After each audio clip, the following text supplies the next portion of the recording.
As we heard, it may take weeks before officials have an accurate number of just how many people died in yesterday's attacks. Meantime, the FBI, U.S. intelligence officials, and other investigators are working around the clock and are now focusing on Saudi exile Osama bin Laden. This after evidence linking one of the hijackers to the renegade terrorist. Joining us to talk about the investigation is security and terrorism expert Bob Fink. Thanks for coming back again, Bob. From your experience, any idea when the intelligence community will have some kind of definitive idea about the events leading up to yesterday's attacks? Well, I think they already have some idea, whether it's from NSA or CIA or DIA, but again, they're in the process of collecting and accumulating all the intelligence from the various assets they have around the world. Bob, a lot of people are concerned that this attack is not finished yet. What's your sense of that? Well, Jill, as I said during the millennium transition, I said that an event like this, a massive event, is going to happen on our territory. I think we're going to see more of these events. Again, you may not see them for a year, 2 years, or 3 years. And unfortunately, I still think we're going to see either a chemical or biological attack.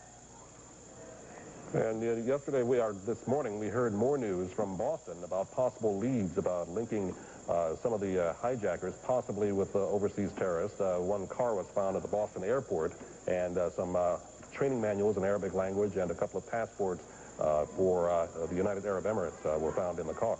Important leads? Yes and no.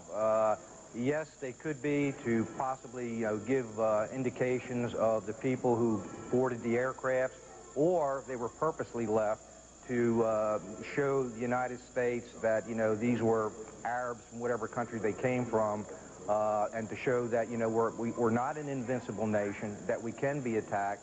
And unfortunately, it's happened, and we had an escalating series of tragedies with 3 buildings yesterday, and, it's going to happen again.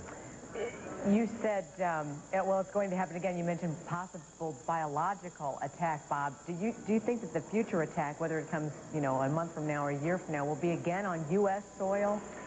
Yes, I do. I'm not saying that we won't have any attacks at any of our government or non-government facilities overseas, but I do believe we're going to see it again because the greatest impact that we can receive is going to be on our own territory. And while I'm saying chemical or biological, I don't necessarily mean a WMD, weapons of mass destruction. I think we may see an event like Shinriko, Tokyo subway, 1995, where somebody will use a chemical and we may have maybe 50, 60, 100 casualties, but not thousands, because it's very difficult to weaponize either a chemical or biological agent. Bob, quickly, you heard President Bush's comments last night. Any hints of what America's response might be from that?